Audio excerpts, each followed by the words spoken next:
STERIS shelf life extension for sterile medical devices.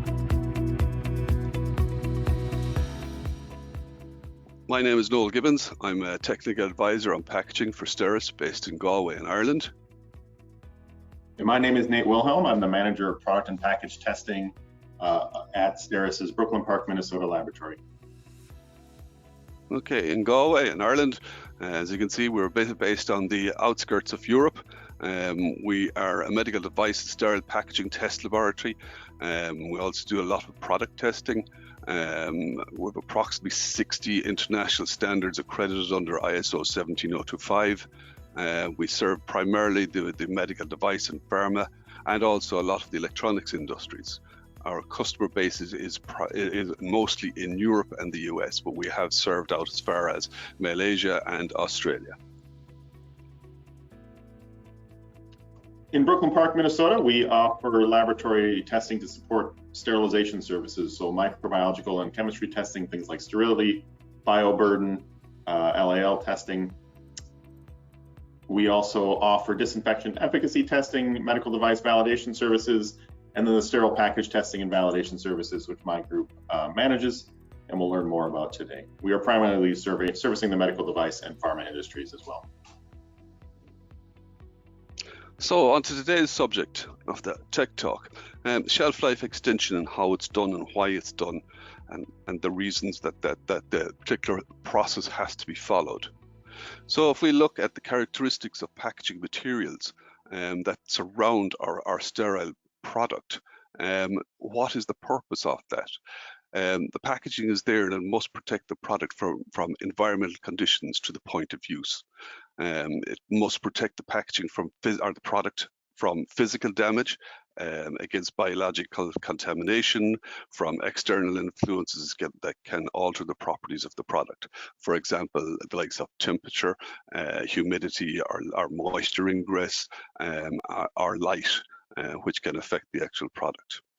It must provide a means of identification of the product, and it must be labeled with a shelf life date. And of course, it must be convenient for the end user to both access the product inside and to be able to discern what's in it from the labeling on the outside. If we look at the problem statement for today, what happens when a product reaches its shelf life and expires? Just because we have a product that on a Monday at 23:58 is perfectly good to use, and then after 23:59 it goes obsolete. What are the options? What do we have to do with that product? If we look at what a lot of companies are doing, is they actually dispose of the product or sell it on to other markets, which is another issue altogether, and manufacture a new product. However, if you look at the sustainability and the circular economy, these days it's not a very good route to be going down. We can use the initial shelf life testing data to repack and re-sterilize the product, but there's a slight snag there. It's that if you have only done a single sterilization on your product and you go to re-sterilize it, you have to go back through a full validation again. If the product has multiple sterile parts in a kit, you can open the outer package, which then no longer becomes a sterile barrier, and replace the parts inside and repackage and relabel. But now you have one less sterile barrier to actually get to, so the outer is only a protective package. The alternative to all these is to set up a study on the current aged products. Because the product has aged to a particular duration, it's not going to get any younger, unfortunately, like ourselves, and extend the shelf life of the product. If we look at shelf life itself, what is it? Shelf life is defined as the time that a product may be stored without becoming unfit for use, unfit for consumption, or unfit for sale. In relation to shelf life testing, this demonstrates the ability of the packaging system to maintain sterile integrity and strength of the sterile barrier system over a defined period of time. And it's based on the materials, the sterilization processes, the packaging process, and a lot more other things that the list could get very, very long. So in relation to shelf life, again, it's there to ensure the safety and effectiveness of the medical device and to retain stability, strength, quality, and purity. of the packaged product, so that you have no impact on the patient's health and safety by using that actual product to its actual shelf life. And it must be marked with an expiry date on the actual package itself, because if it's not there, you're not going to know how long it's actually going to be, or when that 2359 time point is arrived at.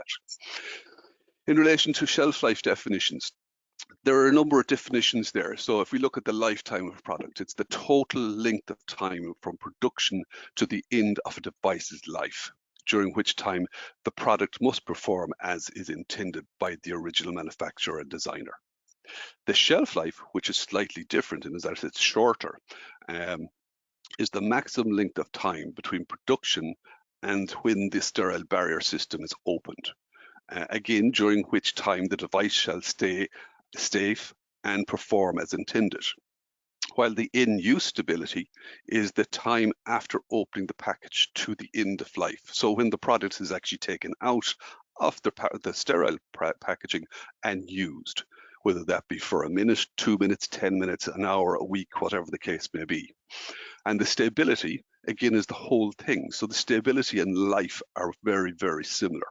Again, but the device must remain safe and perform as intended throughout the device's entire life cycle.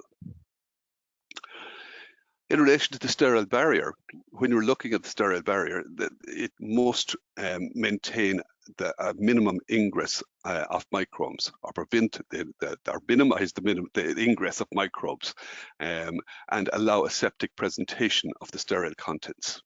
It must maintain sterility and prevents contamination until the point of use, or until the shelf life has expired, is what we're talking about. By the point of use, I mean when the package is physically opened and the sterile barrier is breached purposefully. Okay, how is shelf life determined? This is actually determined and defined by the manufacturer or the owner of the product, as they may be different. Okay, it's not primarily on a chemical makeup of the product and the packaging. It's down to the manufacturing processes, the product material types, the type of packaging it's contained in, how the product is to be stored. If you have predefined conditions, say if you have like a label condition of 15 to 30 degrees, has it been done in that? Is that how the product is stored? The packaged product dimensions, is the product interfering with the actual package as it putting stress on the seals, as it putting stress on the surfaces?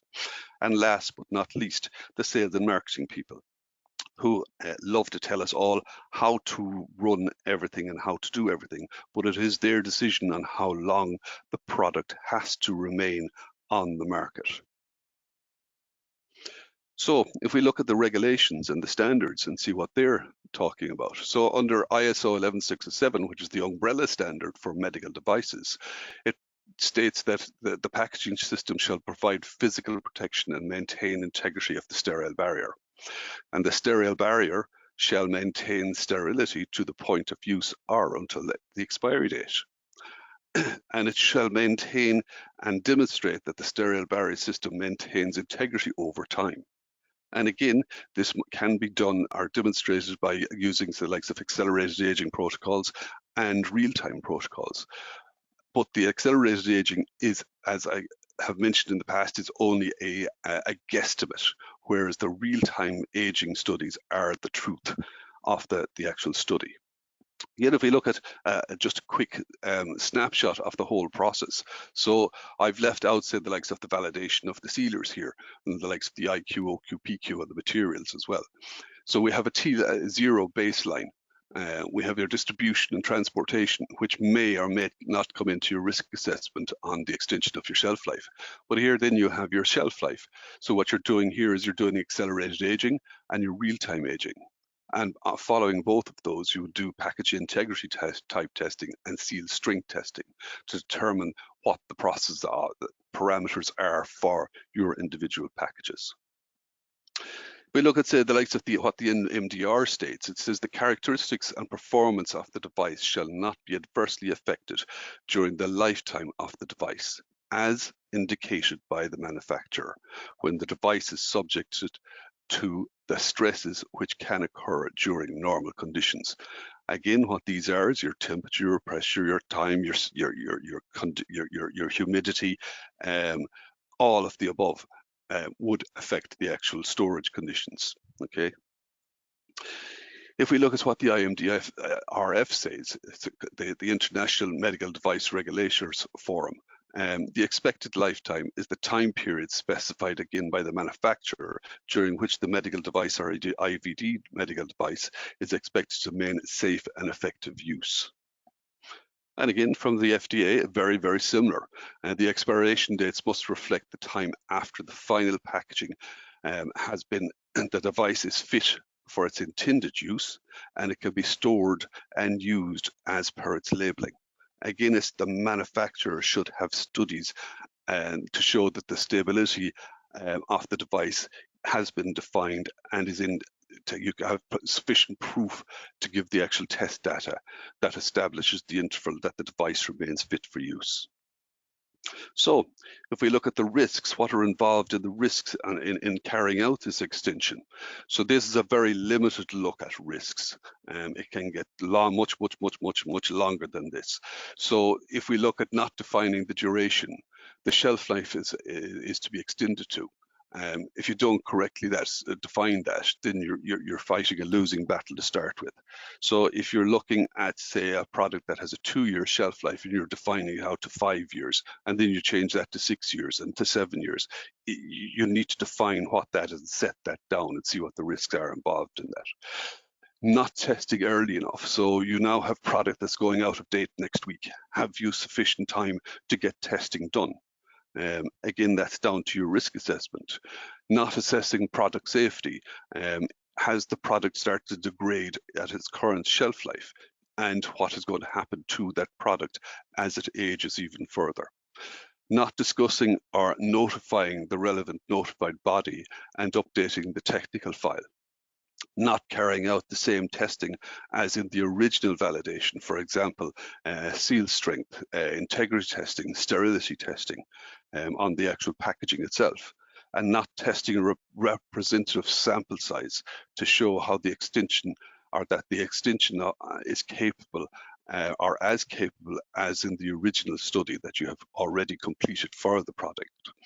And again, not defining what the product testing is required, so the likes of functionality testing on the product to see if there's any degradation in the materials or the properties of the materials itself. And again, the most important thing is not segregating the stock of the product that you have that is either gone expired or is about to go expired, and not correctly relabeling the relative packaging. So what studies are required? I'm going to hand over to Nate for that, and he's going to take you through some of the studies and some of the testing for that. Thanks, Noel. So yeah, you've gone through the risk analysis. You understand the risks of what you're trying to do. So what then do you need to do to extend that shelf life? So you've got your original validation that you did. The shelf life extension is essentially recreating that, the original shelf life study on either new samples or existing samples, as Noel discussed, and extending that shelf life to what you want the shelf life to be going forward. So what testing do you need to perform? It's really going to depend on the length of time you want to extend the shelf life to, what your packaging materials are, the composition of the product in the packaging. Again, you're going to establish whether you're using new samples that you're aging from time 0, or if you're using existing aged product and extending the shelf life of that.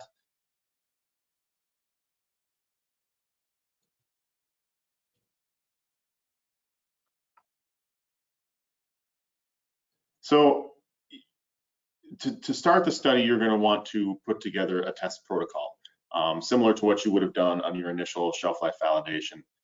That test protocol will define the number of sterile barriers that you're going to test to have their shelf life extended, the sample size. Oftentimes, this should be based on your previous validation. Repeating the work that you did before is generally simpler than trying to make a change and having to justify why you did something different, unless there's been some updates to the standard or things like that that would need to be evaluated. So you're going to establish in that protocol whether you are using new product or whether you're using aged products. And then you're going to establish what the requirements for the technical file will include, because you're going to need to take your files and submit them to regulatory bodies to establish that new shelf life.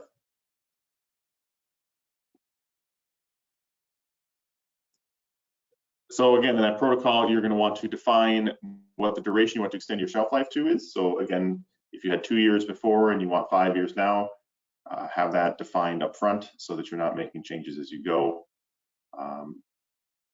The requirements for testing, who's going to execute, maybe you're using a third-party lab, maybe you're doing it in-house, or maybe portions will be at each, defining who's going to do that in your protocol. The statistical analysis that you're going to do on the data needs to be defined. For peel testing, for instance, you might take the peak force, you might take the average force, you might average over several samples, and that criteria needs to be within a certain range. So determining what you're going to do with your data up front, and then what that acceptance criteria is going to be for your testing. So with a shelf life study, you're going to have package integrity testing, you're going to have seal strength testing, and you're going to have product testing. And so defining up front which test methods you're going to use for each of those categories is something you want to put in your protocol. So again, Noel mentioned before, but to reiterate, accelerated aging data is acceptable at the beginning of your product, but it needs to be repeated on real-time. Regulatory bodies are going to expect that real-time aging is ongoing at the time your accelerated aging data is complete. Again, the primary focus of this shelf life extension is to show that your sterile barrier system is going to maintain the sterility of your product to the point of use or until the expiry date. The challenge we've got going here is the additional testing that performed after aging to assess the package and or product performance, and we'll go through some of those details in a moment. So we'll go through some guidance on determining the aging test conditions. Again, you're going to want to most likely repeat what you did in the initial study in terms of aging temperature, humidity, Q10 value, things like that. However, there may be a reason to change that based on current practice, updates to standards, and things like that. So here's kind of the path you're going to want to take in your decision-making process during your protocol development. So you're going to select your Q10 value. Again, the standard recommends using 2.0 as your Q10 value as a conservative level, unless you have really good data to support using something else. You're going to define your desired shelf life. Again, if you're moving from 2 years to 5 years or whatever your product might need, define that up front. You're going to define your aging test time intervals. So you may want 5 years, but you might decide that you're going to test yearly and you're going to test at 3, 4, and 5 years. You're going to define the test conditions for real-time aging. Some people will put real-time aging in a controlled environment at 23C, 50% RH. Some people will put their real-time aging in a warehouse and in those types of conditions. So just defining that up front. Defining the test accelerated aging conditions, so the temperature you're going to use and the humidity you're going to use. Again, next one there is decide if humidity conditions are required.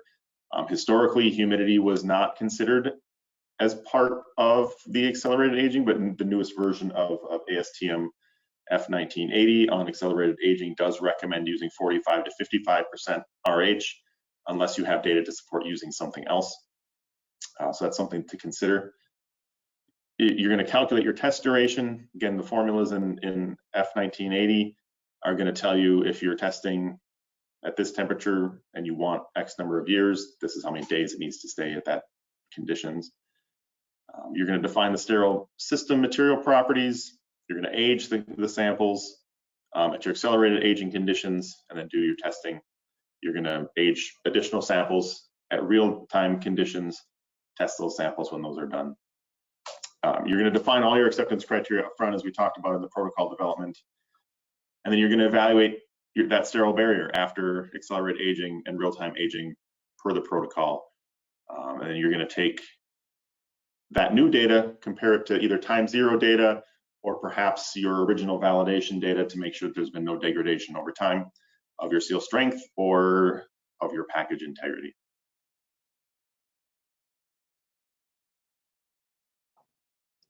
So the Arrhenius reaction rate is what's used, it's what's referenced in ASTM F1980 for accelerated aging. And this equation essentially stipulates that for every 10 degrees C increase in temperature, the chemical reaction rates in the materials are going to double. And so what this means is that the degradation of the polymers and the plastics and things like that in the packaging materials and your product are going to degrade at approximately twice the speed for every 10 degrees. So what you can see here is several examples at 55 C, which is one of the more common accelerated aging temperatures, using an ambient temperature of 23 C, which goes into the calculation. For 1 year, takes 40 days. 2 years is 80, 3 years 120, 4 years is 159. Let's just do rounding differences there that we save a day, and 199 days for 5 years. The little graph here on the right shows multiple different temperatures. The most common temperature range for accelerated aging is between 40 C and 60 C, and you can see in this graph that as your temperature goes up, your accelerated aging temperature goes up, the amount of time that it takes to simulate a year goes down. So the higher the temperature, the faster the acceleration, essentially, is what that means. So we're going to move on now to talk about package integrity and strength testing. This is required after accelerated or real-time aging. You've accelerated the aging, you've done the real-time aging, now you need to prove that the sterile barrier has been maintained. You're going to need to define up front what the properties of that barrier are and how you test them. That's going to depend on whether the packaging is breathable or non-breathable, whether it's opaque or non-opaque, whether it's sensitive to humidity, light, or oxygen. So the first test that is often done is a visual inspection, and this is kind of a subjective test. There's some pass-fail criteria in an ASTM standard for this, but often this testing is not used as a pass-fail test, but more of a let's observe some defects prior to moving on to additional types of testing. So here you're going to look for things like non-uniform seal width, you're going to look for wrinkles, channels through the seal, you've got foreign particles or debris that might be embedded in seals. Again, you're going to kind of identify potential areas that might see failures later on in the testing process here. So within the package integrity and seal strength categories, there are multiple tests that we can do. In the integrity category, there's bubble leak testing, there's dye penetration testing, there's microbial challenge testing, and then for seal strength, peel testing is by far the most common test that we do there. So we'll talk about each of those in a little more detail here. So peel testing measures the seal strength. And what you're going to do for this test is cut a sample from each side of the package. That sample is generally either 15 millimeters or 1 inch, depending on where in the world you reside. What is going to be done then in the video that was just shown is that the two sides of the package are going to be pulled apart, and the force required to pull them apart is going to be measured. So again, this is relevant to aging studies because we're going to compare the data that we got after aging to the data that we had either at time 0 or from our original study if you're doing a shelf life extension. And that will then show you if there's been any degradation in seal strength over time. And this is going to provide you some variable data, so you're going to get an actual number out of the test equipment on the force characteristics of those samples. So the data is going to look something like this graph on the left. Typically there's a peak up front, kind of a plateau, and then it falls off. Another important part of this test is the type of material failure. So it's not just the amount of strength, but you're going to look at the sample afterwards to see whether it's an adhesive failure, whether the material failed. You can see, as in these diagrams here, that you can see whether you have good sealing in your process. The picture on the bottom shows a very good seal. You can see the adhesive transfer over almost the entire surface. As you go up in those pictures, you can see less and less sealing. This is going to indicate that perhaps you're on on a path towards having some sterile barrier failures if your seals aren't sufficient to really seal that area in. So within seal strength, there's three primary methods that people use. There's technique A, which is unsupported. This is very commonly used for pouches. Technique B is very rarely used. You're holding onto that tail there to make sure that you're not getting that moving in one direction or another to keep that 90-degree angle. And then technique C is most commonly used for trays. It is occasionally used for pouches as well with this alignment plate, and you're pulling, kind of reversing it back over and pulling it 180 degrees. The method that you use here should be the same as what you used in your original shelf life validation, so that you can have directly comparable data. Technique A, data from technique A is not directly comparable to data from technique C, so you want to make sure you're being consistent there. These are some graphs of what the differences in these types of methods are going to show. Again, most people will use either technique A or C. You see technique A kind of has more of a peak at the beginning. Technique C gives you a little tighter data normally, better for statistical analysis and things like that. So dye penetration is the next test that we'll talk about here. This is a package integrity test. This is more of a subjective test, so it's going to give you a pass or a fail. It's not going to give you any numbers, but it's used to detect channels in the seals or on the surfaces. There's two different ASTM methods depending on whether your package has breathable or non-breathable. So dye, this purple dye is injected into the package. It's allowed to sit in contact with each of the seals for a minimum of 5 seconds, and then those seals are inspected for channels coming through. You can see in the diagram here that there's a channel through that seal, and that would be visually evident, as we see in the picture in the lower right, that the dye is able to channel through that seal and escape, indicating that there's a breach in that seal. Bubble leak test is the next one. This is one of the more common tests that we do for shelf life studies. This is an entire package integrity test as opposed to just seals with the dye penetration. This is, again, to detect gross leaks in the package. So the package is submerged underwater. It's pressurized to a pressure that we've determined during setup. And then the pouch is inspected for bubbles. You saw in the video there that the pouch inflates. You can see that there's a hole in the top of this package, and you can see the bubbles emitting. The picture, there's some bubbles emitting from the side there. You can see that there's a channel through the seal on the side. So this is a good whole package integrity test. It's one that we do very, very regularly with shelf life studies.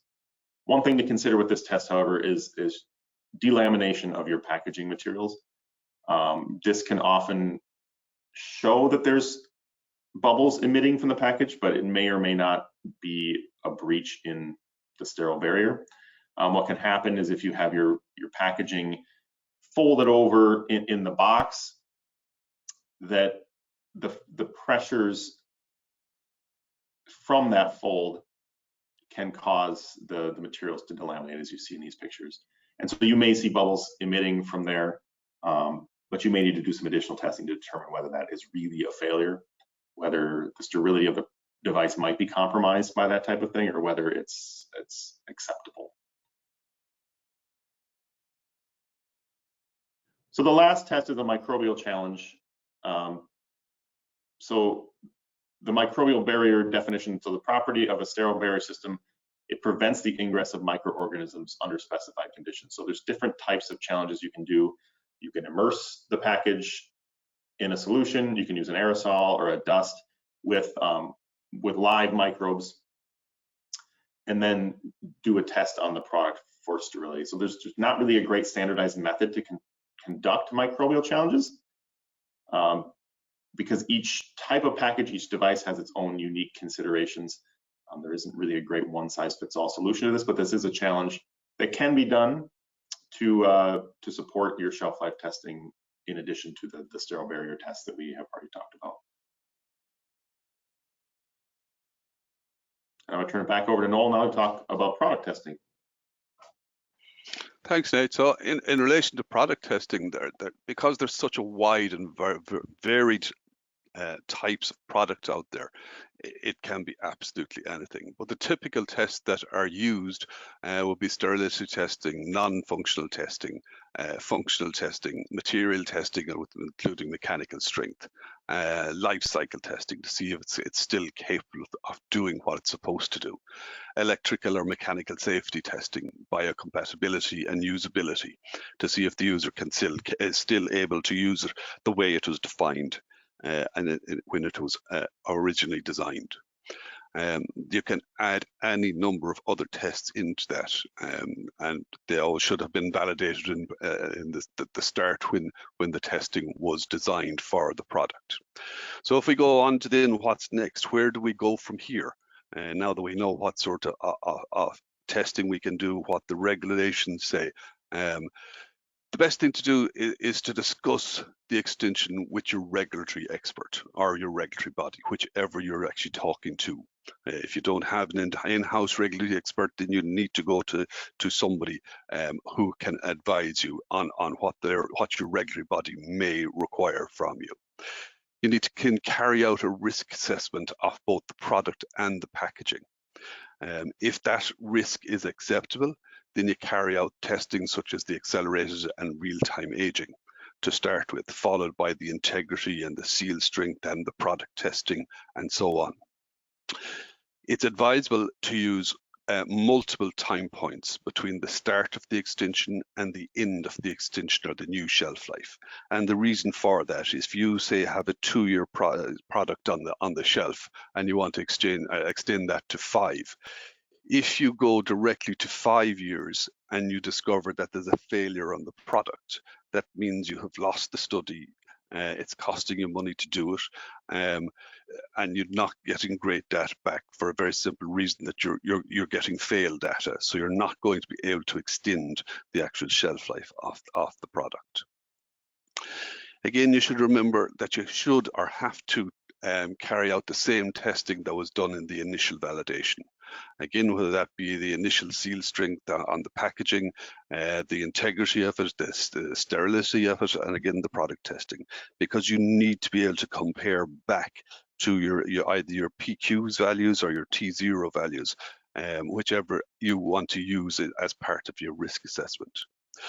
Then you need to do a technical file review. Again, on this slide, it's very minimal. There's an awful lot more to it than what I'm covering here. But at a minimum, you need to include the shelf life information, defining the extension duration, a layout or a photo of the actual label indicating the new shelf life, the validation of the packaging process, which it must include the shelf life validation reports, including the follow-up testing on the integrity and the seal strength to show that it's capable of retaining the sterile barrier over the new defined duration. Again, define how all the products are to be updated and how they're to be located and relabeled. So if you have them in a number of distribution points, how are you going to get them back to your location to actually relabel them, reseal them, repackage them, whatever the case may be. And then a final review of the package of the technical file, which should then be ready for submission. I would always get it pre-reviewed before submitting it, just to make sure that there's nothing missed. In conclusion, when you're reviewing the current and the draft guidance documents from the regulators, they all say the same thing, basically, that the manufacturer can extend the expiration date of the device by documenting the evidence to prove that the extended expiration date works by updating the technical file. And the testing should be carried out using the same types of tests that was used during the original shelf life validation. Ideally, this should be done or carried out on product that still has shelf life on it. So if you have 1, 2, 3, 4 months of date left on your product, you may be able to get that in there now and get that extended for, say, another year or 2 years or 3 years, whatever the case may be. What you have to remember that the loss of a sterile barrier integrity is regarded as event related rather than time related. That's why it's so crucial to guard against damage to the sterile barrier. But what you also have to remember that if you are taking product back from distribution, that you may damage the product. So you may have to add in, say, the likes of a transportation or distribution study to what we've already discussed. And again, following that, doing, say, the likes of the integrity and seal strength package testing.